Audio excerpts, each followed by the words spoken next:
Okay, I'm going to call this meeting to order. This is a special meeting in regards to it's a workshop for the Route 83 corridor planning study. And if Clerk Kornecki could call the roll, please.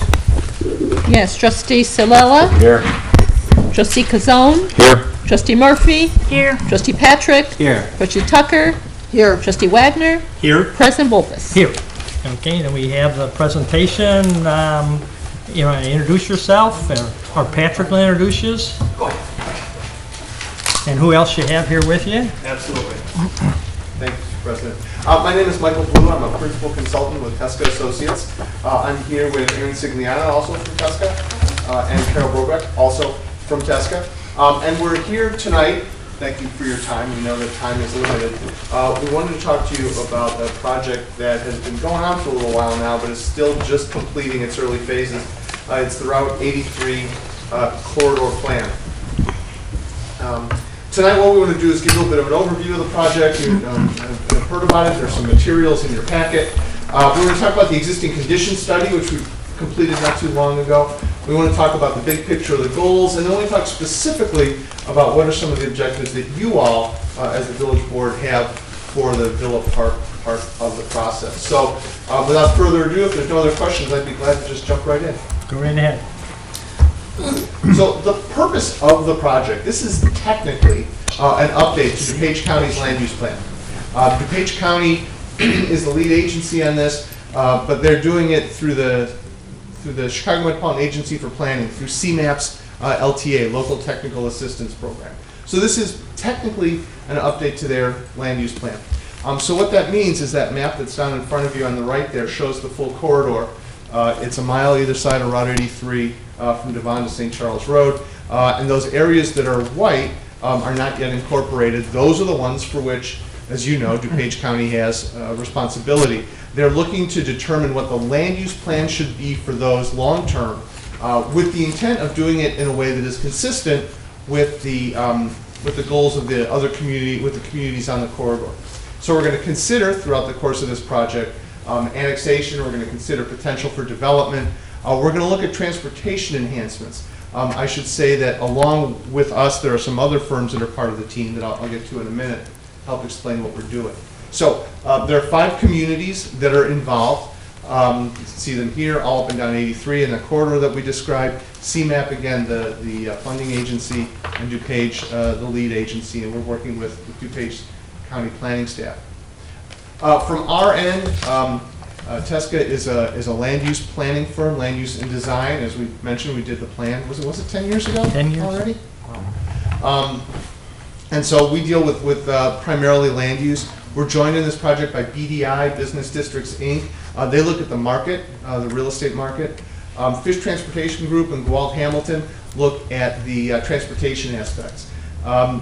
The idea is not to try and fix, I guess, Route 83, but the idea is to understand what are some of the issues that relate to it and how those might be addressed. The work program in phases, we're kind of in the middle of phase 2, which is the end of the data collection. Phase 3 is all the planning. We're not really 2/3 of the way through the work. The data collection is really not quite that much of it, but that's about where we are. To summarize, the idea here is to look at Route 83 to be consistent with CMAP's planning. CMAP just finished not too long ago their follow-up plan, their On to 2050 plan, which is a policy and land use plan for the entire region. And as I said, the idea that the county has here is that they want to understand very much what you all, as the village board in Villa Park and your fellow elected officials along the corridor, are looking for in the unincorporated areas that are nearby that we're going to talk about throughout the course of this project, so that their long-range planning can reflect your long-range planning as well. As I said about transportation systems, we're not going to fix everything that's interesting about Route 83. We're not going to get the trucks off of Route 83. Transportation is a part of this to try and look at, as I tried to describe it, tried to think about it, is to look at what are kind of some of the smaller incremental things that we can do. And we'll get into that a little bit as we talk about existing conditions. And I'm going to apologize for going quickly through this and talking quickly too, which I know is a lot of fun to listen to. Because we want to get to the point where we introduce the topic and then hear from all of you. So to summarize our existing findings report, this is on the project website. In fact, what I'd like to do, if it's all right, is pass out to all of you. We have cards that can direct you to the project website. Watch, let me do this. Those are your friends. We would encourage you to let your resident, I'm sorry if I didn't quite leave enough, but Patrick's got a stack of them now too. If you have constituents or friends or colleagues or folks that are concerned or interested in what's going on with the project, the website's a very good source and allows the opportunity to leave comments. We know most people don't necessarily want to stand up and chat, so feel free to visit that and send folks there. In terms of the excuse me, in terms of the existing conditions report, what did we find? We found that Route 83 is considered generally, through our technical analysis, through our discussions with staff from all the communities, we've met with your staff here as well, and through some of the public engagement that we've had, we did some focus groups with some residents and businesses in the area, and found some things that you all as residents will know, right? Route 83 is a vital economic resource. It brings a lot of business and industry and people that are shopping in communities, and that's terrific. It's not really seen as part of anybody's town. It doesn't run through any of the towns. So if you look at the, again, that map that's down there on the right, it runs adjacent to all these communities. And it's seen as sort of a pain in the neck because it's hard to get across. In fact, if I had a dime for every time somebody used the phrase, take your life into your own hands, when we talked about getting across 83, I'd have a stack of dimes, actually. And so the traffic aspect of it is kind of a mixed bag. It's difficult to deal with, but it provides terrific access, and that's kind of fundamental to what we found. The land use, the unincorporated areas are small relatively. I won't say that when we meet tomorrow night in Bensonville, but the unincorporated areas are relatively small. The unincorporated areas on north, not far from here, are interesting because they're kind of spotty. There's a house here, a spot there, kind of this one's in, that one's out. It's not like there are big, large, unincorporated areas to be added. That's an important finding because that's going to affect how these areas develop. From a zoning standpoint, the county's zoning for these unincorporated areas is relatively consistent with the uses that are there. Environmental conditions is the polite word. A lot of the corridor is up along Salt Creek, and a lot of the corridor has got floodplain. And some of that land is here in town, so you know this well. In terms of looking at what the potential future development could be of some of these sites, when we talk with the folks that are doing the market analysis, we find that the sites with potential for development are relatively small, and or if they're not, they're relatively wet, or they're in floodplain. So we're in one of those situations where you kind of think in terms of, well, you know what, the easy ones have been taken, right? The sites that are more straightforward to develop are not necessarily out there. A lot of the reason is the environmental conditions created, or the flooding created by Salt Creek. Now, the flip side of that is that there's a lot of forest preserve in the area, there's a lot of open space. There's a benefit to that as well. In terms of land use plans, so where are we now, right? What are the plans that Villa Park and other communities have for these unincorporated areas?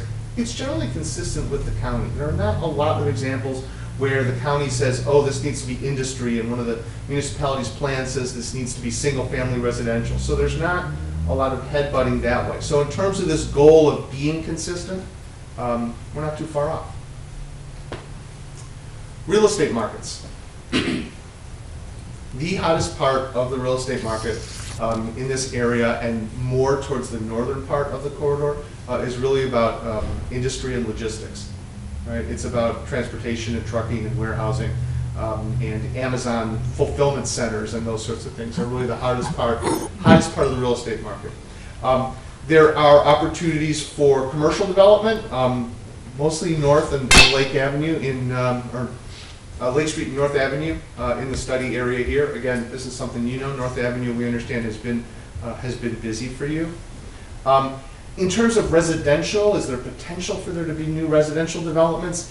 Again, there's a couple things going on here. One is there are not a lot of great sites for new residential development, for larger new residential development, especially the closer you get to 83, not exactly an area that new development is attracted to for residential. One thing that has been interesting is that in Wooddale, where you're at the other end of the corridor, where you've got a couple of smaller, well, one's small, one's actually large, residential subdivisions that are kind of surrounded on, in one case, on 3 sides by industrial development. Developers coming in, buying the individual homes, and the Wooddale plan actually calls for that to become industrial, to be this logistics development. So that's what we're seeing in terms of the markets in that regard. And then transportation and mobility. I was going to have this slide just say trucks, trucks, trucks, and trucks. There are a lot of trucks on 83, and that's one of the things we talked about as we started doing this. It's one of the questions that we thought we would look at.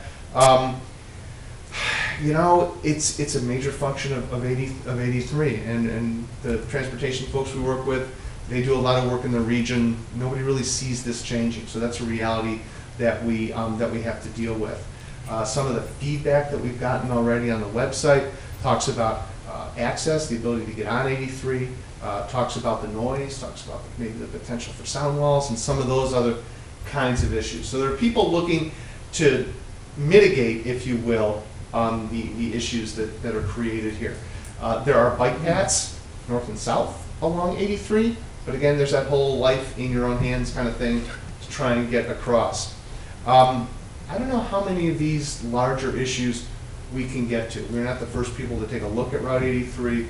As I said, the more we look at this, the more I think we could do well to put together a collection of smaller items that add up to some impact that help people's quality of life. So that's kind of the snapshot that we saw. I'm going to go ahead and assume there was nothing I just went through that was a shocker to anybody here. Was there anything that was surprising? Anything that sounded like we got it wrong? I always like to check when we're here so that you all are on the ground with this stuff. Sounds good to me. Okay. That's good to know. One of the other objectives was to try and understand of all these communities that are up and down the corridor, what are the things that are common, right? What are the common goals and the common ideas? And this was also in your packet. Feel free to read it when you get a chance. It's a short memo, because I know the short memos are more likely to get read.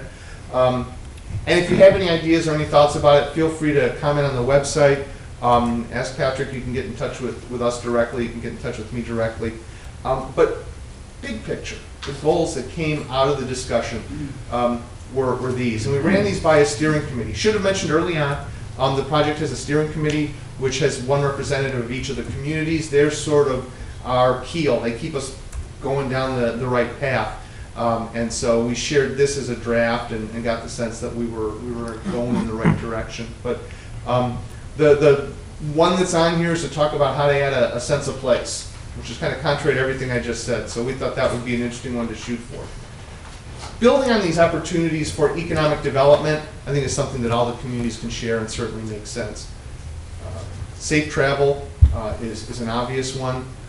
One that is on here, but I would wonder about, is the importance of gateways, right? Is Route 83 an important gateway as people come into town for you? And the example that I use in this regard is Addison. One of Addison's goals here is that it look a little nicer when you get off at North Avenue, Lake Street.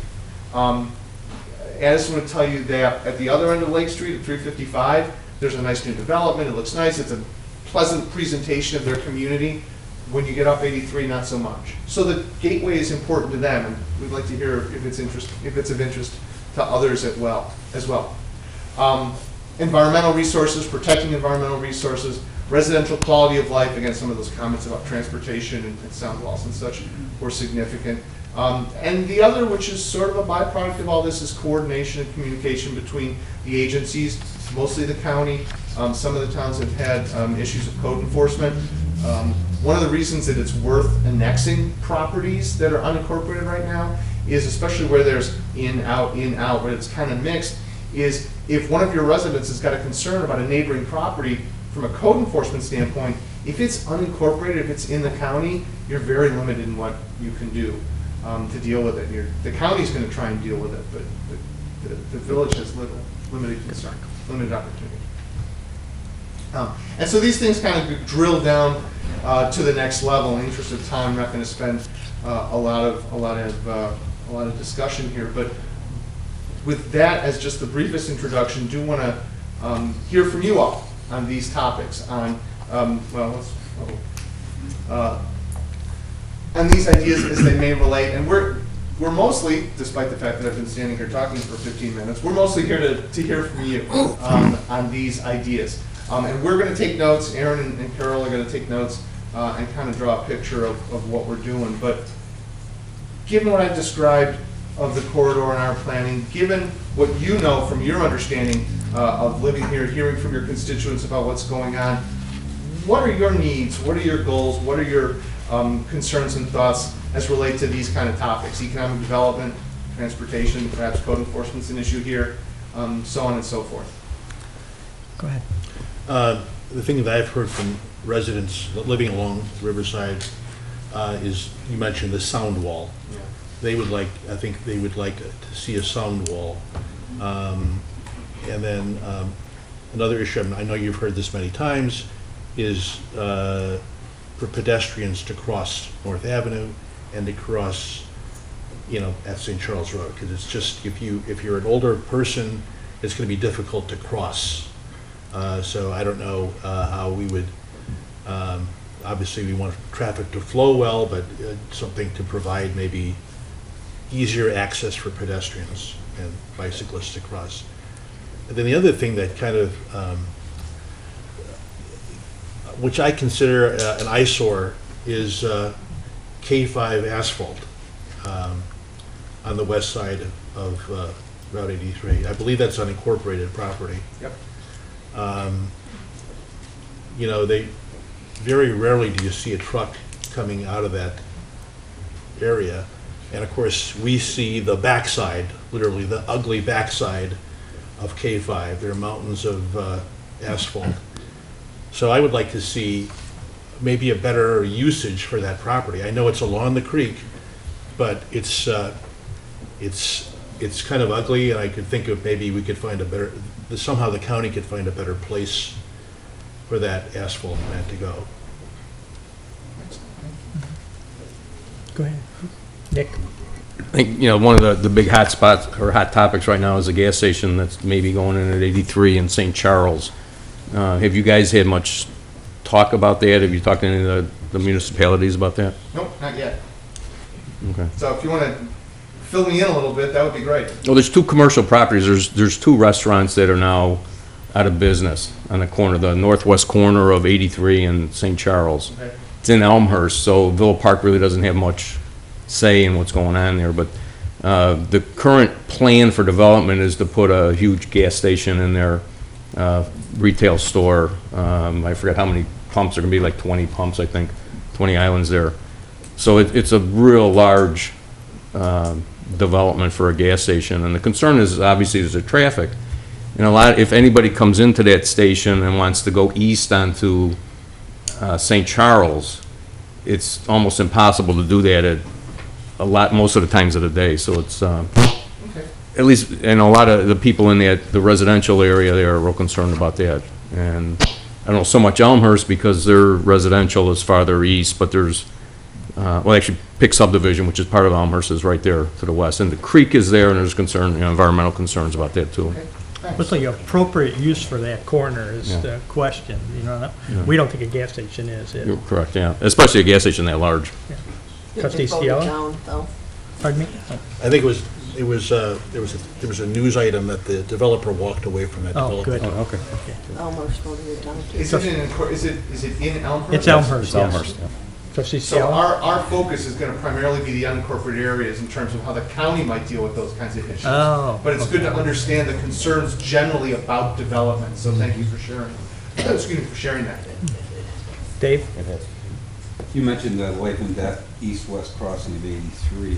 Did we look at the Prairie Path crossover that's currently in place for enhancement, maybe widening it, better access for pedestrian, foot and bike traffic to gain on or off in that area? And I guess I should repeat, we haven't looked at anything yet Our intensive planning starts over the summer. We wanted to come and see all of you first. We're going to hope to come back and do this with you again after we have looked at some things, and we've got some of our recommendations to share with you. So that's why we're trying to focus on goals, ideas, things you'd like us to take a peek at, and that's a great example, is that getting across. Now, how far west and east of Route 83 do you go? We go a mile either way, so you can kind of see on Okay. that, there's a red line on the map So there. you see, we have a portion of up there that's unincorporated Yeah. along North Avenue.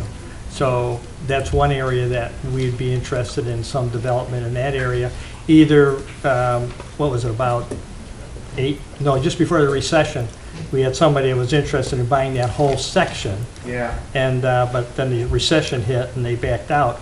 But that's a prime location for, if we wanted to make an industrial or some type of multifamily or whatever would be best for that area. Is that something that's generally seen as potentially still being in the cards, a larger development there? No, there's nothing on the plate right now. So, Just one more quick question. Is there going to be any focus at Elmhurst Quarry as far as drainage or any type of improvements along that stretch of the? It's on the quarry's on the, well, it's easier to find in the aerial. But yeah, that's one of the questions that we've got a big question mark on, or one of the sites we have a big question mark on. Okay. Thank you. go ahead, Cheryl. I know it's not basically our area, but from North Avenue, heading north, where we've got the Forest Preserve backing it across from the shopping center, Elmhurst has a shopping center on this side. Are they thinking of industrializing that one and attacking the Forest Preserve? Because they've got the whole strip basically there from, all the way to the bridge, basically is a flat strip. It's a little concerned if they start putting, for traffic concern too, you've got to hit, we have enough problems with everything else. But they have our shopping center on the corner of that North Avenue part thing. And then they're talking about the Forest Preserve, behind it or whatever, hitting with, because they've got a frontage type road. You start building onto that, any direction from St. Charles down towards that way, and then you got North Avenue where, you've got the frontage road deal section of it, and then basically, as you say, there's no way in or out of that shopping center nicely. If they And start, You're touching on one of the findings that we had that I didn't delve into, is that, and especially at North and 83, you've got shopping centers where you can see them, but you can't figure out how to get into them. Right. If you can figure out how to get into them, you're a little scared to slow down to get into them. We've just not heard about a center that's easy to get in and out of along the corridor either, because you got to snake your way around behind something because of the floodplain or the traffic. So yeah, because that one on the corner on that North Avenue there, 83 is not good. Even though you got a shopping center on the set, and then, between, basically, I guess you could say it's behind that corner, the delightful corner where you've got the Forest Preserve going, and then if they try to build onto it across from, which is Elmhurst now, I don't know what it is on that side. Is that just the Forest Preserve probably on the Pretty other much side? Forest Preserve, yeah. It's basically Forest Preserve. and I'm this guy's- concerned on, if they start building up on the other side of that road, Yeah. the problem we're gonna have on how they're gonna do it. I mean, it's enough with that one corner that's Elmhurst, but if they start building onto it, it's gonna affect us too.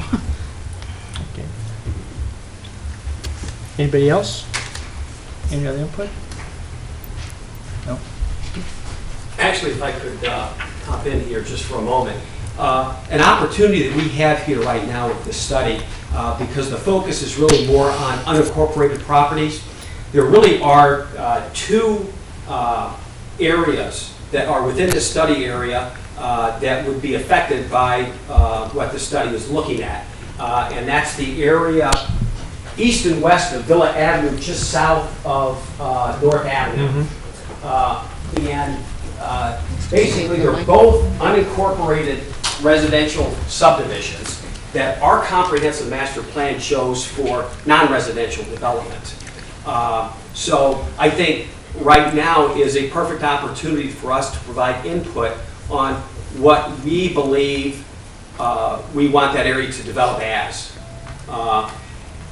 Certainly staff believes at some point in the future it will be annexed into Villa Park.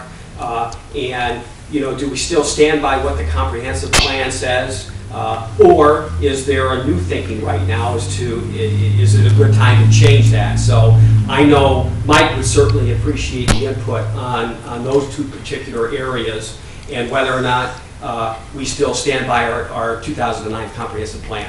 If I remember right, the comprehensive plan for that Stone Avenue there on the west side of Villa, the unincorporated area, that's more, if I'm right, our plan shows that as more commercial, or, so I would, you know, that's what I would prefer there, commercial. Now, on the unincorporated area on the east side of Villa, I'm not real familiar how, it's not a very big area. No, it's not. So that would probably be residential. That would be my opinion. So, but that on the west side, that's a pretty good chunk of property there, and we get somebody who wants to put a large commercial area in there. That'd be like our comprehensive plan called for. So, And then when you say residential on the east side, is it something that you wanted to continue to promote single-family residential? Or do you want to go maybe with a little bit higher density residential and maybe take advantage of its proximity to the Salt Creek and being able to maybe do a project that you know, allows more people to enjoy that particular amenity? yeah, I would say the multifamily units would be, you know, more like used for that section. But, you know, we can't always get what we want, but that's what I would like to see there is multifamily. Well, again, and part of the market study, I touched on it briefly, you know, talks about townhomes are potential for some redevelopment in the areas. And I think the site that Patrick's talking about is one that, you know, may have some potential in that area. Right. Patrick, would you line up the borders for me for what we're talking? When you're talking about the area, what area? I know sort of how, yeah. What, I know it's a little sliver in there, so where are we actually talking? Just to give an idea. Here's North Avenue, and Okay. here's Route 83. We're talking about this area right in here, and then this area right in here. This is east of Villa Avenue, and then this is west of Villa Avenue. The area west is much, much larger than the area on the east side of Villa that's currently unincorporated. Isn't there when you're talking Villa Avenue, isn't there a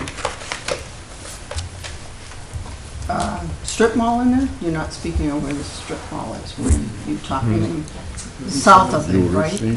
Are we talking? Yes, we're talking about south of North Avenue. South of North Avenue. Correct. And on the corner is that strip mall, you're talking south of it. South of that. Okay. Yes. Thank you. But even that strip mall isn't worth. Oh, I understand, but I'm trying to So- figure out what area, we're talking Okay. a little short area south in general, we're talking on the east side and what is on the west Gotcha. side of it is where, All right. Your half hour is just about up. Trustee Wagner. Who is our member of the steering committee? Is it Patrick? Yes. Okay. So yeah, if you have any thoughts or you look through the materials or any concerns, share them with Patrick, reach out to us directly, and on the website. Feel free to let your constituents know about the website. We very much appreciate your time. We know that it's very precious, and we thank you for your insights, and we look forward to seeing you soon. Well, seeing that it is a public meeting, we have to give an opportunity for anybody from the public who wants to make any comments to do it. I have to give up the podium. Well, you know, you're a big boy. Before I do, since it is a public meeting, I would like to let everybody know that if people are interested in having more discussion with this, seeing more information, having a chance to share more information, we're having a public open house on this event.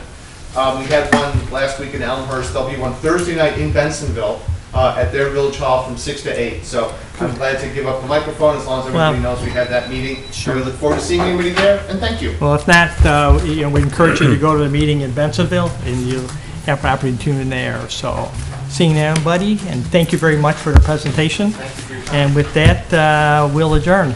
We have a motion to adjourn? Do you have a second? All in favor, say aye. Aye. Okay, we'll adjourn. Now we'll move into our regular board meeting. Everybody's okay? Yeah. Okay. Does anyone else use InLogic? As soon as you're ready, clerk. Do you use InLogic? Do you use the The legislature. Oh, Okay, I'd like to call this meeting of the Villa Park Village Board to order. Today is May 20th. It's at 7 PM. Clerk Kornecki, could you please call the roll? Trustee Sillella. Here. Trustee Kazone. Here. Trustee Murphy. Here. Trustee Patrick. Here. Trustee Tucker. Here. Trustee Wagner. Here. President Bolfus. Here. Let's all rise for the pledge, and after the pledge, please remain standing for a short prayer. I pledge allegiance To the flag of the United States of America and to the republic for which it stands, one nation, under God, indivisible, with liberty and justice for all. And Trustee Wagner has a prayer for us, please. Heavenly Father, we come to you today asking for your guidance, wisdom, and support as we begin this meeting. Help us to engage in meaningful discussion. Allow us to grow closer as a group and nurture the bonds of community. Fill us with your grace as we make decisions that might affect the residents, staff, businesses, surrounding communities, and all those that enter the village of Villa Park. And continue to remind us that all we do here today, all that we accomplish, is for the pursuit of truth, for the greater glory of you, and for the service of humanity.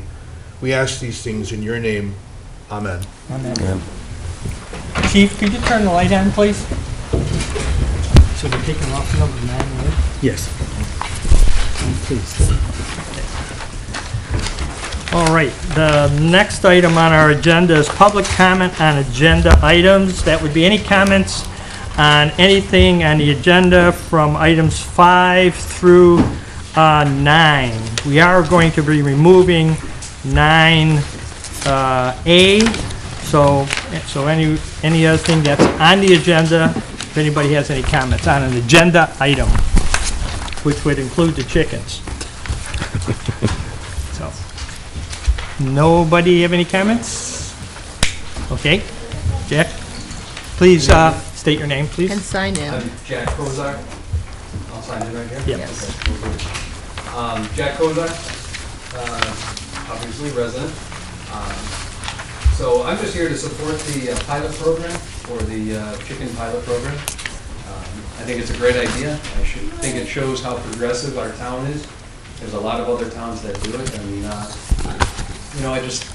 I encourage the board to, ask questions and, make sure any concerns are addressed, but I think it's a great idea. I think it's a lot of fun. I think there can be a lot of benefit to the community as well for some of the local businesses that sell products and hoops and things like that. So it just kind of shows how progressive Villa Park is and, where they're headed. So I think it's a great idea. Okay, thank you. Anyone else? Seeing none, did you have something, ma'am? I just didn't know where I was supposed to. Are you Deborah? Yes. Okay, yeah, be at the end of the meeting. Oh, I'm at that. Okay. Okay. All right, so then we'll have amendments to the agenda. We're going to be removing item number 9A. You need a motion for that? Yeah, let's do it. Can I have a motion to remove item 9A from the agenda? I'll make the motion. Ciela, just first. Do I have a second? Trustee Kazone? The agreement's not done yet. Okay. We're removing it because things are changing, right? That's correct, Yeah, so can we have a roll call vote, please, to remove 9A? Yes. Trustee Tucker. Yes. Trustee Sillella. Yes. Trustee Patrick. Yes. Trustee Kazone. Yes. Trustee Wagner. Yes. Trustee Murphy. Yes. President Bolfus. Yes. Seeing no other motions, we'll move on to number 5. We'll start with 5A, which is the National Safe Boating Week. And I have a little reflection here, so whereas each year nearly 90 million Americans take to the water to boat, sail, paddle, and fish. And whereas on average 650 people die each year in boating-related accidents in the United States, and approximately 3/4 of those fatalities are caused by drowning. And whereas A significant number of boaters who lose their lives by drowning each year would be alive today if they had worn life jackets. And whereas National Safe Boating Week is observed every year to bring attention to life-saving tips for recreational boaters so that they can have a safe, enjoyable experience on the water. And whereas Villa Park's own local United States Coast Guard Auxiliary Flotilla 095-41-11 assists the U.S. Coast Guard forces with safety patrols, homeland security duties, boat safety classes, and free vessel checks for the public. Now, therefore, I, Albert Baltice, Villa Park Village President, do hereby support the goal of the North American Safe Boating Campaign and proclaim May 18th through May 24th, 2019 as Safe Boating Week and start of the year-round effort to promote safe boating. And we have some members of the Coast Guard Auxiliary here. If you'd like to take their mic there and give us a little more background of what you do. Well, first of all, we'd like to share with you our sincere thanks and appreciation for your support in what we do.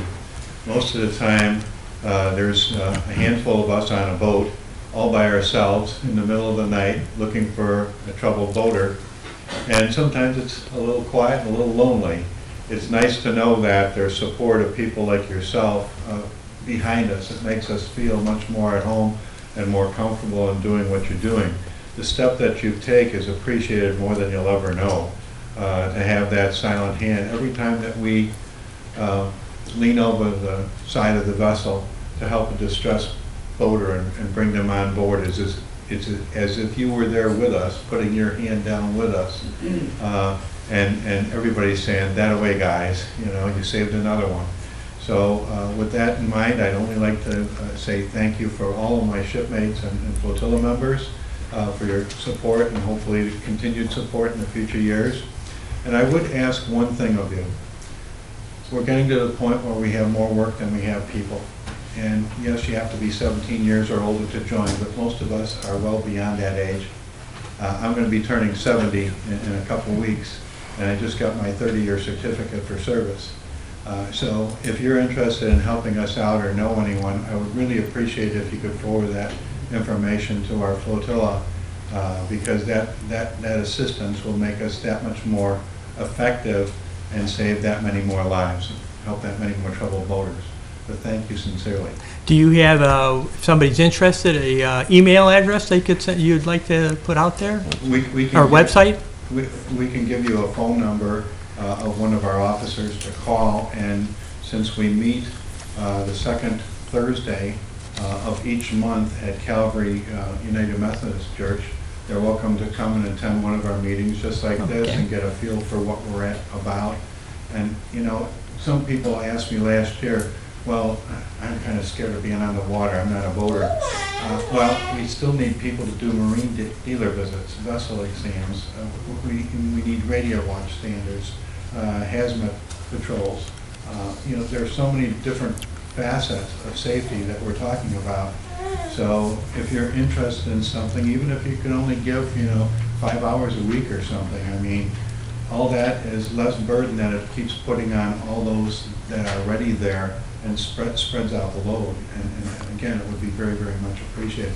If you need a specific contact number, we can provide you with that, and you can put it in your minutes or publish it or whatever to get in contact with us. Okay, we'll do that. I think I have Glenn's number. So, okay. Thank you so Thank you much. very much. Also, I Thank just want you. to thank you all for that too, and also just a little plug for our flotilla. It's local here in Villa Park. We're considered the West Suburban Chicago flotilla, and we've got a lot of good programs even for youth right now. We've got a nice program for kids that are in college. It's called the University Auxiliary University Program, where they can go through part of our flotilla, take other additional courses through, and we're working on it. It's probably going to be at Wheaton College. I think that's where it's going to be. And it offers some opportunities to them. Since the Coast Guard really doesn't have an ROTC program, that kind of works as an LTC program for them, so if they qualify, they can then go through OCS with the Coast Guard. So it's got some nice opportunities for them. Good. Thank you. Thank you very much. Thanks for your, yeah, there you go. Thank you.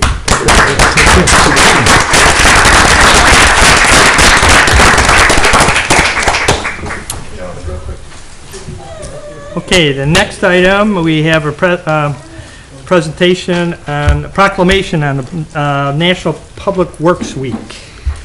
And whereas public works service provided in the community are an integral part of citizens' everyday lives, and whereas the support and the understanding and informed citizenry is vital to the efficient operation of public works systems and the programs such as water, sewer, streets, and highway, and public buildings and solid waste collection. Whereas the health, safety, and comfort of this community greatly depends on those facilities and services. And whereas the quality and effectiveness of these facilities, as well as their planning, design, and construction, is vitally dependent upon the efforts and skills of public work officials. And whereas the efficiency and the quality and dedication of these personnel who staff Public Work Department is influential to people's attitudes and understanding and the importance of the work they perform. Now therefore, I, Albert Bolthuis, President of the Village of Villa Park, hereby proclaim the week of May 19th through 25th, 2019 as National Public Work Week in the Village of Villa Park, and call upon all citizens and civic organizations to acquaint themselves with the issues involved in providing public works services and to recognize the contribution which public work officials make every day to our health and safety and comfort and quality of life. This day, May 20th. So I'd like to thank the Public Works Department at Villa Park for everything they do. Sometimes they're the unsung heroes of what goes on in town. We take them for granted, and but when an emergency comes up, then we have a water issue or tree issues or street issues, those are the first people out to help us out. So I just want to take time and to thank the Public Works Department for all they do in Villa Park. And with that, let's give them a hand.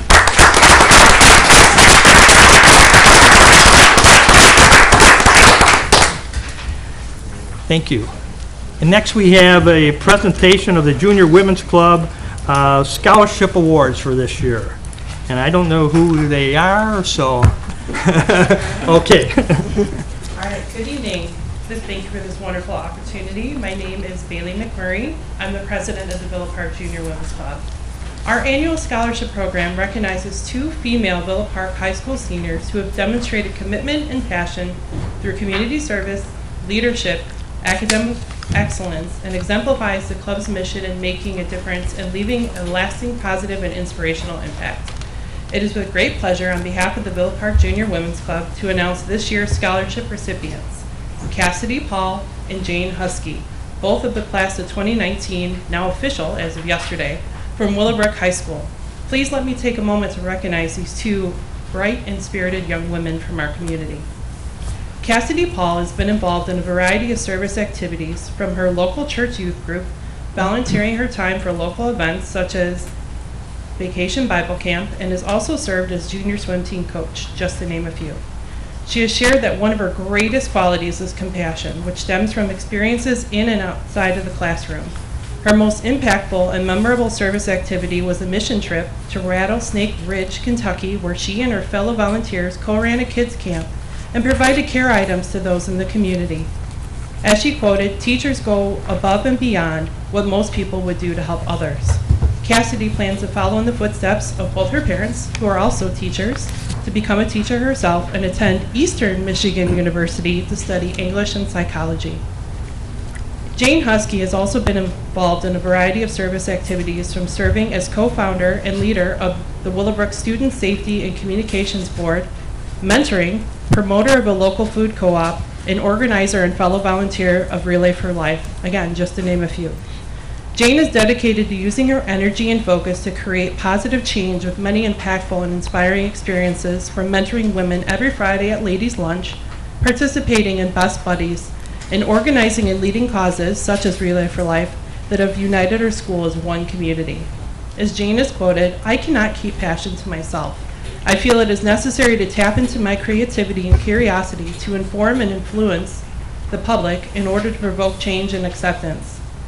Taking her passion to strengthen the world, Jane will be attending Columbia College, Chicago this fall to focus on photojournalism and wishes to pursue a career in the publishing industry with an emphasis on magazines. Again, congratulations, Cassidy and Jane, on your achievements as you both move forward into the next chapters of your lives. We look forward to hearing all the wonderful and exciting things to come. At this time, I'd like to invite both Cassidy and Jane for a moment of recognition for this wonderful achievement. Congratulations.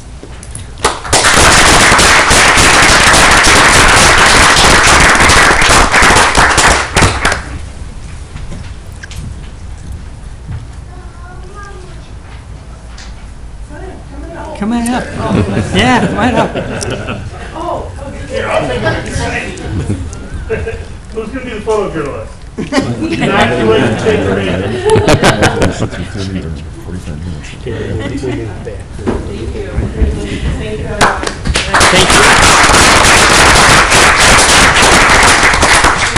Quite an impressive resume there.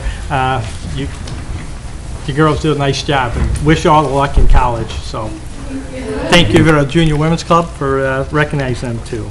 Thank you. We're going to move the next item, the Ethics Act class that we're going to have. We're going to move that down to the end of the meeting, so you folks don't have to sit and listen to all that if you don't want. So you're welcome to stay. So we're going to move on to item number 6 then. And just let me make a note here real quick that we're going to do item 5 earlier.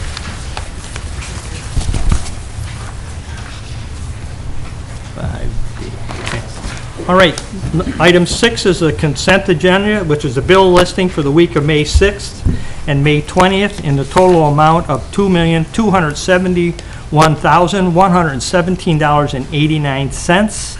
And item 6B is the minutes from the board meeting held on April 6, 2019. Do we have a motion for the consent agenda? Trustee Kazone? Yes, President, I'll make that motion. Second? I'll second. Trustee Ciela? Okay. Any questions?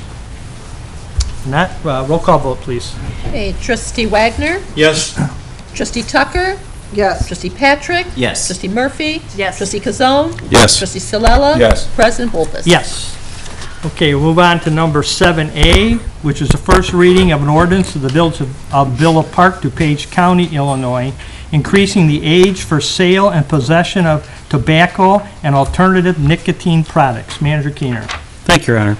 Effective July 1st, 2019, Public Act 101-0002 amends the Prevention of Tobacco Use by Minors and Sale and Distribution of Tobacco Products, Act 720 ILCS 675 0.01, by amending the age requirement from 18 years of age to 21 years of age to buy or sell any tobacco product, electronic cigarette, or alternative nicotine product.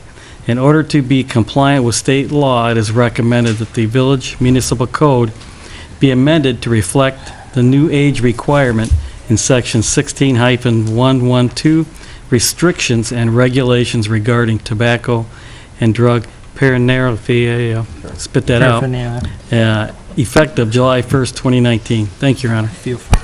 Okay. This is just a first reading, so we don't need a motion. It's just basically for discussion. Does anybody have any questions or comments they want to make? Trustee Tucker. I'm just curious, if we don't vote it in, we still have to follow the state law, so it's just a formality. It's not Yes. really anything we can could do it change, adjudication, correct? right? Right, well, no, the real reason is if we don't include it in our codes, we can't enforce it as a local ordinance. This way, it's a lot easier. We'll do it through administrative adjudication, because otherwise you would have to go, if it's a state offense, you have to go into circuit court. Okay, this so allows we us have to amend it so that our police department can follow the... follow it as a local ordinance violation to ordinance, administrative okay. adjudication. Great. Thank you for the clarification. Anyone else? Okay, seeing no other comments, we'll move on to number 7D. This is first reading of an ordinance amending Article 6 of the Village of Villa Park zoning ordinance, list of uses additional personnel, I got the same thing you got. List of uses, adding personal vehicle sales and rentals as permitted uses in the M1 and M2 zoning districts, and winemaking as a permitted use in the C2 and C3, MX1, MX2, MX3, and MXT zoning districts, and adding a definition of winemaking. Manager Keener. Thank you, Your Honor. The text amendment for personal vehicle sales and rentals in the M1 and M2 districts is to maintain symmetry with the zoning ordinance approved in July 2018. The amendment for winemaking is at the request of a business owner wishing to start a business in Villa Park that will sell mead. At their meeting on April 11th, the Zoning and Planning Commission unanimously recommended approval of these two text amendments to the zoning ordinance. Thank you, Your Honor. Again, this is just a first reading of a code change, so if anybody just has any questions or comments this time. I do. Trustee Patrick? Excuse me, though. Manager Keener, could you just describe the M1 and M2 districts, or define the boundaries for me? Yeah, Director Grill. M is basically manufacturing districts, so. Basically, M1 would be considered a light industrial district, M2 is a heavier industrial district, and they are primarily found north and south of North Avenue on the north end of town, and then there's some along Route 83. Okay, thank you. Anyone else?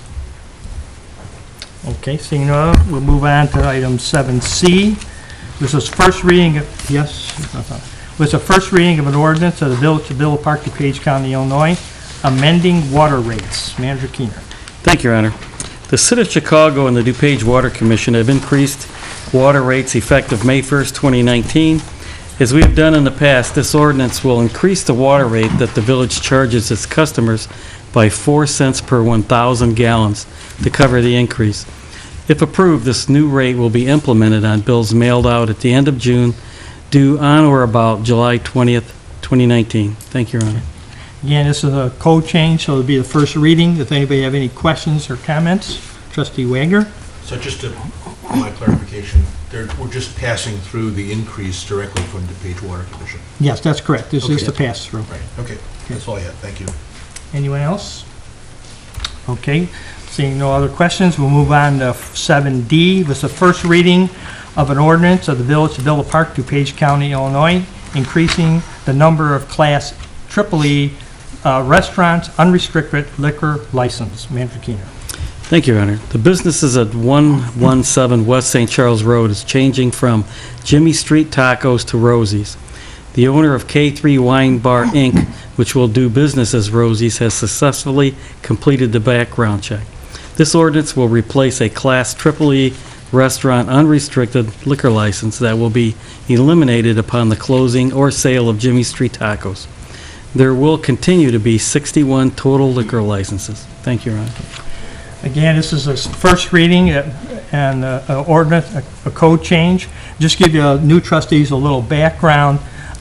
This is somewhat of a new procedure for us. Last year, we passed changed the code that anybody who went out of business, their liquor license was removed from our list of available license. So in this case, that's what's happened with Jimmy Street Taco. He sold, so the license is no longer available, so the new owners have to come in and apply for a new license, and the village board has to increase the number of licenses, because when Jimmy left, the number of license EEE went down by 1, and now we want to raise it. The reason we did that is so that the board would have more control of who got licensed. If there was a problem location and we didn't really think that their business was suited for that location, we were able to restrict the number of license for it. So that's what. So right now we're just I polled the board earlier. I normally poll the board. the new trustees weren't on when I did that poll, if they were okay with this, so that's why it shows up here on the agenda. Will, Trustee Patrick? I'm sorry, will this affect their gaming license? They will have a gaming license. When everybody has a pour license, they're allowed to have a gaming license. Trustee? Will we get Murphy. information regarding any extensivity of a food menu at this location? I have a copy of the food menu. I had them, asked them to send me a copy. I could share that with you as soon as I find it. But it's an Italian flair. So it's not, it's just a little, sorry, you can send this down to Trustee Pat Murphy. So they will be serving food. So that's why they're classified as a restaurant. So. Trustee Tucker.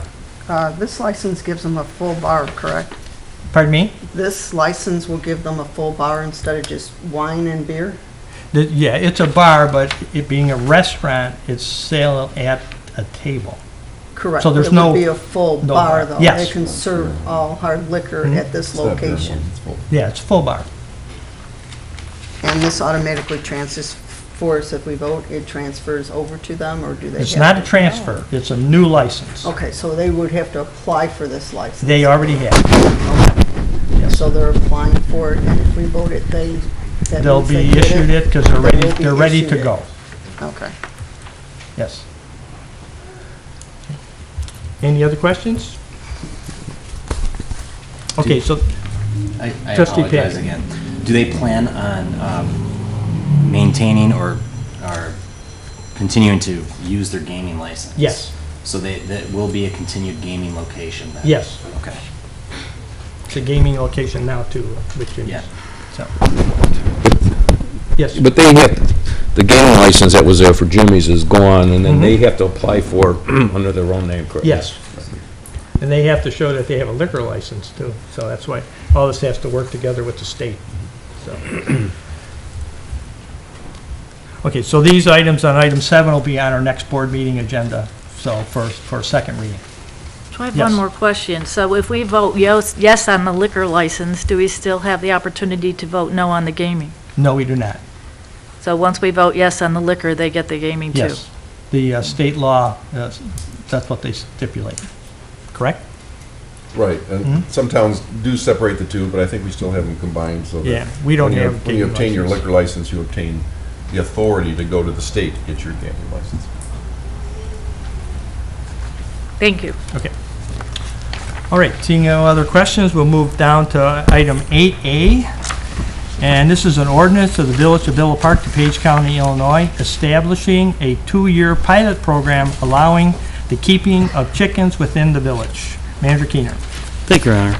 At the direction of the Village Board, the Zoning and Planning Commission and staff discussed and created a 2-year pilot program that would allow residents to keep chickens on their property provided they follow a specific set of regulations.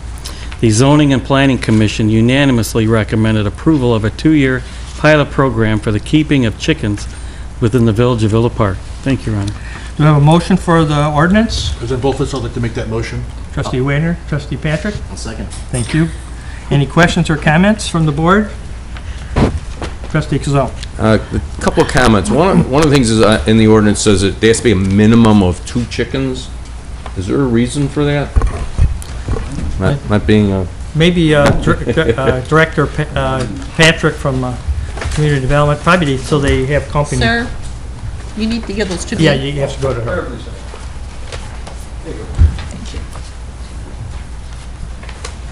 Yes, there is a reason why there's a minimum of 2 chickens. And that's because particularly in the colder months, they tend to cluster to keep warm. And if you only have a single one, they obviously wouldn't be able to do that. Okay, that makes sense. Second question, if an issue arises, say neighbors, either the people are not taking care of the chickens the way they should, or the neighbors don't want, there's nothing in the ordinance where we can, or the village can come in and adjudicate that? Or is that just like the other ordinances kind of Certainly, if they're in violation of the pilot program, we would be able to adjudicate that. And if there is other issues, let's say noise, I mean, that's in another part of the ordinance, so we would be able to adjudicate that also. Okay. Good. That's it. Thank you. Trustee Raymond. Thank you. I just want to speak in support of this. I think, having been to the Zoning and Planning Commission meeting where they discussed it, and kind of having a little bit of a firsthand experience witnessing chickens being kept specifically in the city. My brother has a neighbor who has a chicken coop, and it's pretty much, unless you know it's there, it's hard to detect. I know there are many communities that have this, and it's been done successfully. I think the pilot program is the right way to go, and I think it's more than just keeping chickens. It's people are kind of embracing the idea of sustainability. There's nothing more sustainable than to have your food source in your backyard and be able to access fresh eggs. So I think this is a good way to go. It's a 2-year program, and we can see how it goes from there. So I'm in favor of it. Okay. And that's all I have. Thank you. Thank you. Anyone else? Trustee Tucker? After the 2-year pilot program, are we have to make a decision whether we make it permanent, or can we continue the pilot program? Yes and yes. Yes and yes. Yes. So, yes on that, we have to decide if it's permanent, or, Or if we want to continue the program. okay, so we can either make it permanent, or we can continue the pilot Right. program? Okay. Second question would be, if we do make it permanent, can we make more, will we be able to change the regulations? We can change anything we We want at can that change point. anything at that point. So Yes. this is just a basic guideline at this point. If we go further on and it becomes permanent, we can put more specific. These are the rules for 2 Yeah, years. yeah. Yeah, this is basically the rules for 2 years. For just 2 years, okay? Yes, So if we head forwards, there could be more regulations added on to that's this? correct. There could be more regulations added on any time. At any time during, Yeah, I don't see any that happen. I think we got it pretty well covered, but okay. So if we need to, we can amend this on the pilot program without a problem? yes. Okay. Trustee Murphy? Yeah, I have a few things here, and I'm going to be a little bit of a devil's advocate on this. The first thing I would ask is, has anyone gotten any negative feedback from residents regarding the pilot program? I have not. I have not. No. No one.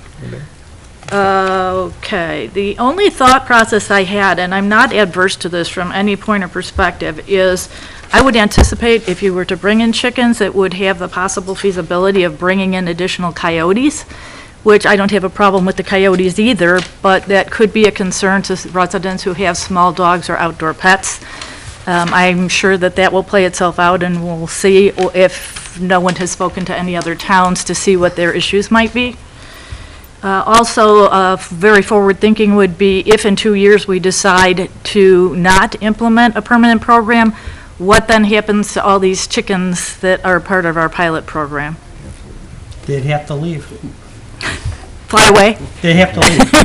Where are they going to go? Well, what's the likelihood of I don't us not extending or putting it in permanent? Once something there, it's generally there. Okay. But, I just don't want someone who names their chicken Bessie and it's their child's best friend, and now have to go find somewhere for Bessie to live. In So 90 days. that's not good. According to this, Bessie has to find a new home in 90 days. Okay. And last is, will the residents be allowed to sell the eggs, or is this solely for their own residential purpose? there's no provision there to have a home sales of eggs. Well, no, there's issues of home occupation. You'd be in violation of the home occupation True. regulations, which does not So you'd have permit to give the 'em retail away. sales. You'd have to give them away. Yeah. Okay. How long does a chicken live? 10 years, I think. No? 10 Got years? it? When Is do it they 10 stop years? laying? 8 to 10? They always lay eggs. They're getting to an age where they stop. The age The older they get, the less they lay. Yeah. So a fresh chicken would do one a day, a 10-year-old chicken, once a month. What do you do with the chicken then, when he stops laying? Better not be slaughtering it. Yeah. We have an interest in. He has to go to the microphone. Oh, that's true, you have a organic We farm, can set right? them out for pasture. The old people chicken. All right. Anyone else? Any questions from the board, Trustee Wagner? I just want to speak to the issue of coyotes. I think there's plenty of, coyotes are predators. They're going to eat rabbits, squirrels, et cetera. So just because there are chickens in the area, I don't think we're going to necessarily have an increase in coyotes. But Well, I can tell you, Bob, neighbors are behind me and diagonally across, and I see the coyote come out of their backyard twice a week. They know they're there. They're well caged. That's not a problem, but the coyotes know, so. Okay, anybody else? Okay, you have a roll call vote, please. Okay, trustee Salella, Yes. trustee Kazone, Yes. trustee Tucker, Yes. trustee Wagner, yes, trustee Patrick, Yes. trustee Murphy. Yes. President Bolfus. Yes. Okay. So please keep the chickens in your yards, because that's how we got started, from chickens running down the street. And that's where this is where this all began. So, please keep them in your yards. Okay, item 8B, an ordinance of the Village of Villa Park, DuPage County, Illinois, approving a special use for a fueling station, a development plan for a planned unit development, and a final plat of re-subdivision for the development of the property located at the southeast corner of Ardmore and North Avenue, 5 to 55 East North Avenue. Manager Keenan. Thank you, Your Honor. This is a redevelopment of the former junkyard at the southeast corner of North Avenue and Ardmore Avenue. The junkyard has been demolished, and the Midas station is being demolished soon. The project includes a 10-pump Buc-ee's gas station, convenience store, and car wash. At the public hearing held on April 11, 2019, at which no objectors appeared, the Zoning and Planning Commission unanimously recommended approval of this project. Thank you, Your Honor. Do we have a motion for the ordinance? Mr. President, I'll make Trustee that motion. Pagone, Trustee Ciala, second. Okay, any questions or comments from the board? Trustee Patrick? One quick question. Is this going to be designated as a truck stop or just a normal gas station? This is not a truck stop. Okay. Thank you. Anyone else from the board? Trustee Tucker? I'm just curious, I know we had to go through a lot with the planning and zoning. All the violations of the trees and all the bushes and stuff that were, and the flood things have been resolved, correct? That's correct. Okay, that's what I want to make Yeah. sure. Before, we don't have anything hanging in the winds, it's all been corrected. That's correct. Okay. Anybody else? Okay, roll call vote. Okay, trustee Salella, Yes. trustee Patrick, Yes. trustee Kazone, Yes. trustee Wagner, yes, trustee Tucker, Yes. trustee Murphy. Yes. President Bolfus. Yes. Next item is 8C, is an ordinance of the Village of Villa Park, DuPage County, Illinois, approving Russell's plat of consolidation for the property commonly known as 160 North Villa Avenue. Manager Keener. Thank you, Your Honor. The owner of 160 North Villa is seeking expansion of his existing residence onto an adjacent property. A plat of consolidation is necessary so that the proposed structure does not straddle onto two separate parcels. Thank you, Your Honor. Do we have a motion for the resolution? Oh, wait a minute, for the ordinance? I was one ahead. Trustee Wagner, I'll make that motion. do you have a second? Trustee Kazal? I'll second it. Any questions or comments from the board? I have a Trustee question. Murphy? Do we have any input from the resident next door to him on the other side at 170? Has anybody gotten any input to the contrary that they, Director Grill? That they're aware They of. received notice, right? No? The lots are already existing. It could be built on at any time, and we would be obligated to issue a permit so long as they met all of the minimum bulk regulations of the zoning ordinance. In this particular instance, the same owner who owns the vacant lot also owns the lot to the south, wants to expand his house to the north. The expansion would encroach upon the lot line and would violate setback regulations. So we wouldn't be able to issue a permit either without going through this plat of consolidation or going to the zoning ordinance for a variance, or planning and zoning commission for a variance. So that's why we're here tonight, is to approve the plat of consolidation, making those two lots one lot and allowing him to do his expansion of his house. And so long as that expansion meets the minimum setback and bulk requirements, we're obligated to issue a permit. Thank you. Patrick, quick question too. It's an addition to the house, right? He's not knocking it down and expanding the house, No, correct? It's just an addition. All the conversations that I've had with him is in addition to the existing house. Good, thank you. One more question, Patrick, before you go. Trustee Tucker. Yes. If he's basically, what my understanding is we're doing is making his two lots into one lot. Correct. Okay. Is there not regulations on what a lot length can be in this village, or no?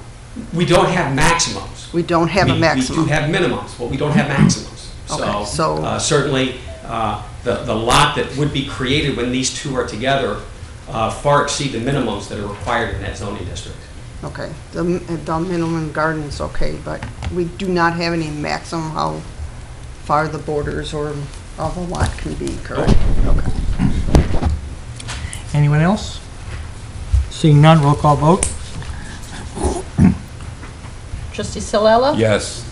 Trustee Tucker? Yes. Trustee Kazone? Yes. Trustee Wagner? Yes. Trustee Murphy? Yes. Trustee Patrick? Yes. President Bogus? Yes. Okay, we took off 9A, we'll go down to 9B, which is a resolution of the Village of Villa Park, DuPage County, Illinois, accepting a proposal for the purchase of a 2019 Ford F-250 regular cab truck from Landmark Ford, Inc., in the amount not to exceed $33,899. Manager Keener. Thank you, Your Honor.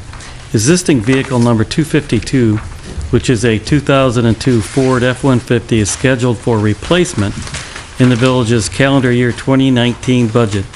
Staff is requesting authorization to purchase one 2019 Ford F-250 regular cab four-wheel drive truck through the State of Illinois Central Management Services Joint Purchasing Program from Landmark Ford of Springfield, Illinois, in an amount not to exceed $33,899.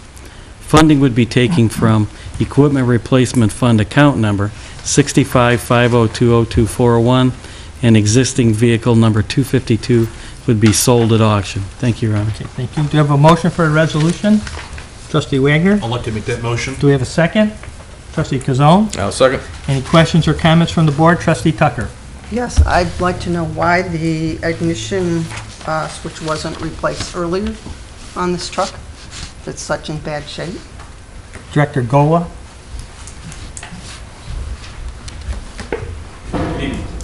I believe because everything needs to be replaced on that truck.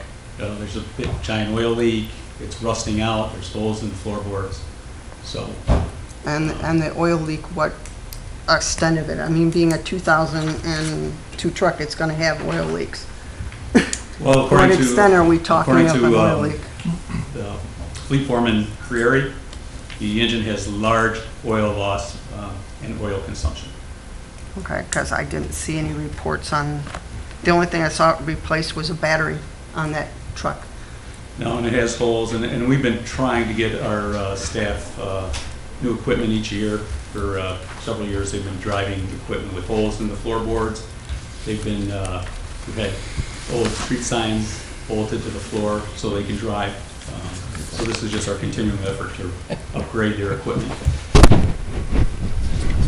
Anything else, Trustee Tucker? No. Okay. Trustee Cielo? Does this current vehicle that's being replaced have a plow, and will the new vehicle have a plow attached with it? There is going to be a plow, and as a matter of fact, the plow is going to be interchangeable with other trucks, so the plow is included. I'm not sure if I can get you that information. No, I just want to make sure we're not losing a plow truck. Anyone else? I did have one more question. Okay. You're using it as a towing, does this vehicle, new vehicle, going to have a towing package to it? Because it believe it wasn't is. listed. Yep. will come with a heavy-duty alternator, limited slip axle, and snowplow prep package, upgraded springs, so it's better equipped for snowplowing, That's trailering, and heavy use. Okay, that's the tow plow package. Is it actually coming with the tow package? They're different. Okay. That's for the snow plow, that adds up to the towing package. Does it actually have a tow package to it? I believe in the memorandum, I think it's, you can find it here. I think it's here. According to the memo, it will be able to pull a trailer with less wear and tear. So I'd have to get you more information on the package, Okay, but I believe it because- is. Yeah, because that alternator adds to the plow package. If there's a tow package that would totally be separate. I'm curious if it I comes think with they the went tow heavy duty, package. so everything, they're not gonna have any wear and tear on the vehicle between floors. I understand that with a bigger engine, it would be. A tow package is a different, it's a lighting package to it, to assist you on using a tow. It's okay if we get back to you on that? Yes, Okay. yes, it's fine. Trustee Murphy? Do we have the option to sell the old one like we just did the last one? Those little jewels only fall off the tree every now and then, so. It was worth a shot. Yeah. Put it in the. We're gonna put it in auction. Open up auction. So, she's referring to the 15 for the Parks one. So. Okay, any other questions from the board? Seeing none, roll call vote. Trustee Salella? Yes. Trustee Patrick? Yes. Trustee Wagner? Yes. Trustee Kazone? Yes. Trustee Murphy? Yes. Trustee Tucker? Yes. President Bolfus? Yes. Item number 9C is a resolution expressing official intent regarding certain capital expenditures for the purchase of equipment, including cable system, transmission, and related equipment, police evidence storage system, and related equipment, to be reimbursed from the proceeds of an obligation to be used by the Village of Villa Park, DuPage County, Illinois. Andrew Keener. Thank you, Your Honor. In order to use rollover, sometimes called DSUB bond proceeds to pay for cable equipment and evidence room shelving and related equipment, it's necessary to adopt this resolution. We will secure rollover bond proceeds in late fall. Our 2019 budget calls for using rollover bond proceeds to pay for various vehicles and equipment as well, which was covered by a similar resolution adopted in March 2019. Thank you, Your Honor. Do you have a motion for the resolution? Trustee Wagner, I'd like to make that motion. do we have a second? Trustee Kazone, Second that. questions or comments from the board? Trustee Patrick? Manager Keener, you said that you would be able to provide us with an assessment for the cable room Mm-hmm. with the itemized breakdown of what they're saying we need? Yes. Okay, thank you. Anyone else? Seeing none, roll call vote. Trustee Salella? Yes. Trustee Kazone? Yes. Trustee Tucker? Yes. Trustee Patrick? Yes. Trustee Wagner? Yes. Trustee Murphy? Yes. President Bolfus? Yes. Then we move down to item 10, which is public comment on non-agenda items. So anybody from the public, I know Deborah's here, she wants to make some comments. So state your name into the mic, and there's a sign-up sheet there if you'd sign up.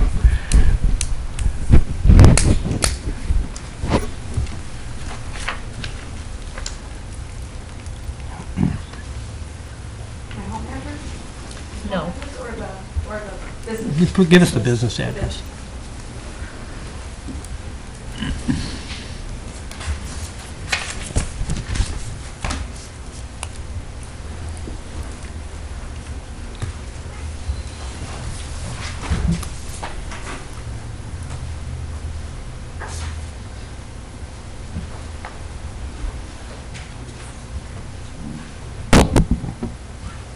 Good evening, Board of Trustees and Mr. President and village personnel. I first would like to thank the President in helping navigate me as I pursue to build a woman-owned liquor store, maybe the first in Villa Park on St. Charles Road, and my family who supported my passions for specialty liquors.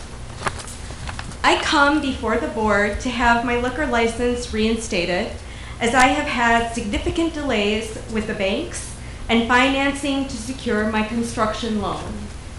I have applied and paid in good faith and been approved for a construction permit by the Village of Villa Park. I have applied for a loan based on the village granting me a liquor license. I have had delays with accountants and lawyers getting back to the finance people, which added setbacks in time. I have also had delays working with contractors and getting bids, as well as specialty equipment for the store. I am working on offering a store very much different than the run-of-the-mill liquor store, and I'm offering selective liquors you do not find at other stores with unique ambiance, and have had delays with tech designs and vendors. As a small business owner and a female starting a business from the ground up, in this endeavor, I would appreciate patience from the village as I get this business off the ground. I am working my best and hardest to pursue my dream of building a thriving experience in the liquor world right here in Villa Park. I love Villa Park and the community, and I promise the board I am working diligently in putting all the pieces together. So tonight, I ask respectfully to this village and board for your help in reinstating my license and giving me a little more time to be able to start construction soon. I have had positive developments with the bank and hope to have construction start soon. I thank you in advance for your consideration and guidance as the board deems fit, and I thank you for your time. Thank you. Any questions for me? Well, let me just give the board, the new trustees, a little background. We issued a liquor license to you beginning of last year, and she didn't open for multiple reasons. And so our ordinance usually goes, if the license isn't picked up and they haven't opened within 90 days, we cancel the license. We waited a year and we canceled the license. So she's basically back looking for a new license to be issued to her. And with the change of the board recently, I thought it'd be good for you all the board members to hear what she wants to do, and if you would consider issuing her a license for that location. Now, the address is, what was that again, down in St. Charles? 302 East St. Charles Road, Unit B. Right. In Villa Park, yeah. Right. So that's on the next to the cigar shop? Yes. Okay. So that's why we're here tonight. I just have one question for you. How close are you to be opening? Where are you at now with the permit process and all that? Yeah, we have the permit, which I paid for, I renewed it, and then I should be opening that within... Wasn't 60 to 90 days? 60 to 90 days? Okay. Let me ask Patrick, have they given you all the final paperwork and for the permits, or is the work? We do have the final paperwork for the permits, and it has been extended to November of this year. Okay, so the work isn't done in there yet? No. So, so you think you'll be able to have the work done and be able to open in 90 days? Yeah, we will have it done, which should be done between 60 to 90 days. Okay. So, just for discussion only, the board up here, because we're not going to be issuing any permits tonight, would you be willing as a board to issue them a liquor license, would basically be a liquor store, to sell wine? And are you selling any other liquors? We are selling packaged wine and beer. Just wine and beer? Specialty liquors as well, yeah. So specialty? Yeah, specialty liquors. Especially hard liquors? Well, like scotches and that stuff? Yeah. Okay. Yes. Yeah, it sounds like, yeah. It's a liquor store. Okay. But starting with the wine and the beer first. Okay, all right. So I asked her to come tonight because we've had a number of conversations. So if any of the board members want to ask any questions, she's here. So we'll start with Trustee Wagner. What is the square footage of your space? The square footage is 2,500. Is that right, or more? Yeah, approximately 2,500 square feet. Trustee Patrick. Are you going to utilize it as a gaming establishment? No, no gaming. Okay. You can only use gaming if they have a serve license, so. Trustee Kazon. What is your background? And I think when you were here last time, I think we went through this a little bit, but what is your My educational background? Yeah, as far as liquor now. As far as you know, liquor. Business people do different things and then they go into a different business. But usually you want to have some type of knowledge of that business before you go into it. You know, have you gone to classes on liquor or, and wines and things like that? Do you have any like certifications for? Well, I do have the Bassett certification license, if that's what you're referring to. That's just for bartenders. The Bassett. But also you need it to sell. Right. You need it to But sell it's- as well. But do you, as far as, a specialty liquor store is not like opening just a regular liquor store. Right. Obviously, you have to have a knowledge of what you're selling, you have to have a knowledge of the customers that you're selling to. Correct. And that's kind of where what my question is. What is your background that you would make this a viable business? I mean, I'm not against it, but I just don't want to see a store open up and we go to a lot of, effort, and you go to a lot of effort, and then in a year, it's not there anymore. Right, I understand what you're saying. My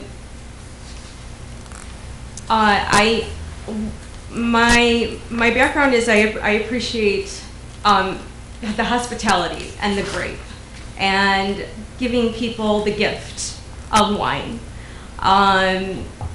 learning about the different types. So I'm learning about it. It is a learning curve. As far as my educational background, I have a degree in international business and economics. I have a master's degree. I work with my parents and their dental practice. I've been with them for a very long time. So I am very educated, but like any business, you just learn as you go. But of course, I'll have to hire help, and my parents will teach me as well what they know, and it will be passed on. So I'm very confident about the business. So what I'm looking for is some guidance from the board if we would entertain a liquor license for them, so we can go through the process. I just have one question. Sure. I Trustee remember Coon. the last conversation we had about what you're going to be selling in your specialty liquor store, and it seemed to have more direction towards specialty whiskeys and other liquors, other than just beers and wines. Is that still the case, or did that fall off, and it's just going to be beers and wines? No, there's also there's whiskey, there's specialty whiskey, vodka. There's so many different varieties that I'm going to be putting in there. So more so than Not just beer and Not wine. just wine and beer, of course, but others too. I'm very different. To go through the process. So, like I said, I'm not like Sal's, and I'm not, I'm a different business. It's, when you see it, you're gonna be pleased. There was also some discussion about the entrance to the facility. You had entrance on the southwest corner, I believe, and you were possibly going to do something different with that, is to keep customers from parking at the neighboring business and coming around by that door. It would not be open, because there's a rail there, right? Yeah, so it will stay there. So there would not be. But there was some like- talk about not even utilizing that door. I just wonder if something along that lines has changed, and the parking will still be mainly to the east and behind on the north side of that facility. In the back. Yeah. Okay. That's fine. Trustee Wagner. I think the point's been made that space has been long vacant since the building was put up. So I would be disposed to give her another opportunity to make good on her dream to build a business there. So. Okay. What do you think, Nick? Oh, yeah, like I said, I'm got no opposition to it. I just want to make sure that it'll be there. Be there for a long time. Dave? I'm okay with it, just one more concern. What are we going to allow as far as signage? That's not gonna be another flashing billboard, is it? Well, We already she's gonna one have to now. meet the village requirements for the sign code on St. Charles Road. So, Other than that, I have no problem. Patrick? Owning a business is a tough job. It is. So I wish you luck. Thank you. Okay. So I guess that's an okay, right? Okay. Okay. We'll start down here. Murphy? I would say that if it was a new business, I would not be in support of it, but based on the fact that she's been this far into it, I would be most certainly willing to take it under consideration. Okay. Tucker? I stand with a no vote for that. That's true. Okay, understand. Wagner, you're okay? I'm okay with it too. Direct staff to make of a motion to issue a, well, to reissue your license. Put it on the agenda for next time. Right, we'll put it on the agenda for next time to reissue your license so you won't have to go through the process again, Okay, okay? But we'll give you until November right, to open. right, And all if right, you, and if you're not open by November, the license will go away, right. okay? And then, I had another question Sure. with my background check, we're fine? You're fine. Okay, So and we're that's what I gonna, wanted to we're gonna make sure. reissue, so what you've already submitted is okay, Okay, all right, perfect. I okay? thank you for your time. Thank you for coming. Thank you. And what is your name? My name is Deborah. Spell the last name. Oh, I'm sorry. My last name is spelled N as in Nancy, A, G as in George, U, I, B as in boy. Thank you. You're welcome. Thank you, Nancy. Thank you. Thank you. Thank you. And anybody else for public comments on a non-agenda item? Again, there's a little sign-up sheet there, state your name. Oh, you got it, okay. Justin Shunsky, 436 North Fulton. I currently serve as the chair for the Environmental Concerns Commission. Just two, hopefully, quick points. Manager Keener, I, through the grapevine, heard that it sounds like the gas station that was proposing a bid for the northwest corner of Route 83 in St. Charles had removed their bid or withdrew their bid. Can you confirm as to whether or not you've got any update on that regard? Go ahead. Or President Fulton? Thank you, Your Honor. Yes, I had communications with Manager Grabowski of Elmhurst, and they have withdrawn their petition to establish a fuel station at that location. Second comment is based upon the spring sweep, which occurred over this past weekend. It was a tremendous joint effort by village staff, including fire, police department, and public works. Manager's office, Kelly deserves a huge round of applause for putting this together. Trustees Kazone and Wagner did a fantastic job with everything. Just a couple statistics, rough statistics that we just got in over the weekend. It looks like we ended up having 972 gallons of paint donated and then recycled. Donated, I paid to have that taken. Then you got suckered into paying for it. You donated the money, didn't That's you? what I thought too, I thought I was supposed to have to pay.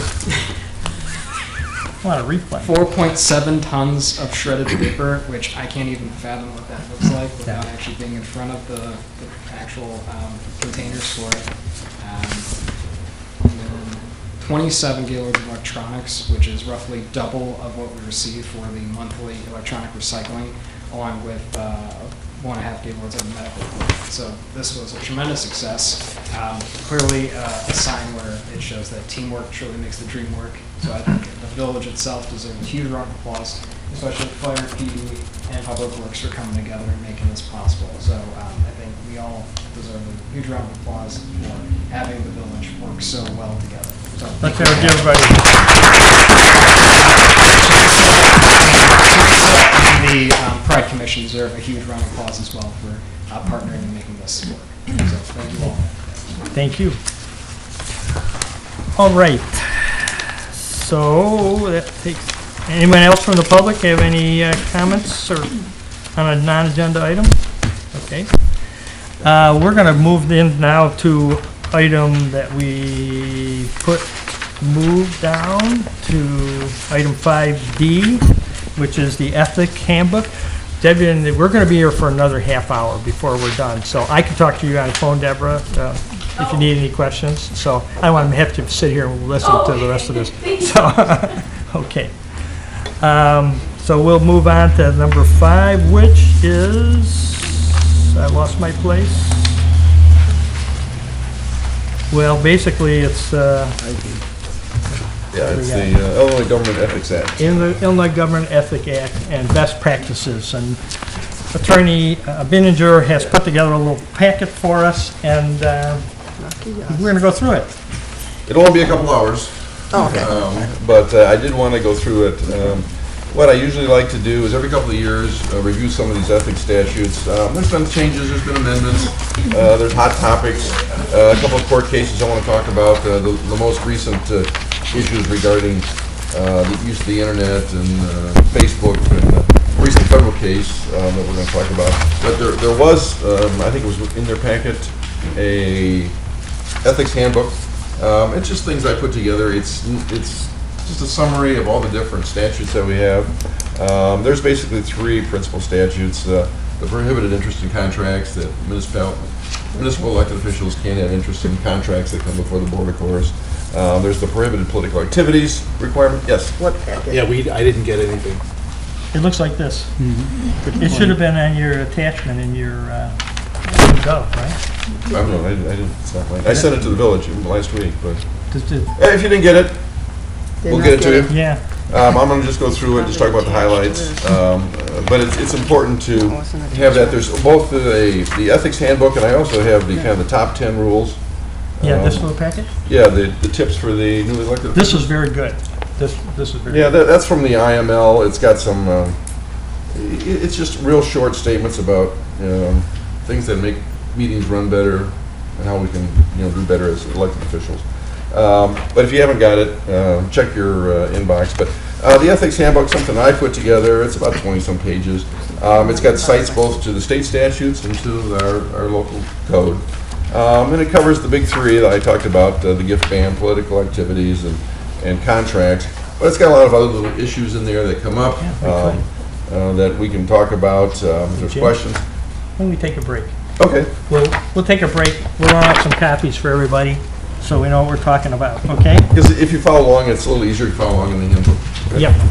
You have some visitors you want to say Yeah, goodbye. yeah. We're going to take a 5 to 10 minute break.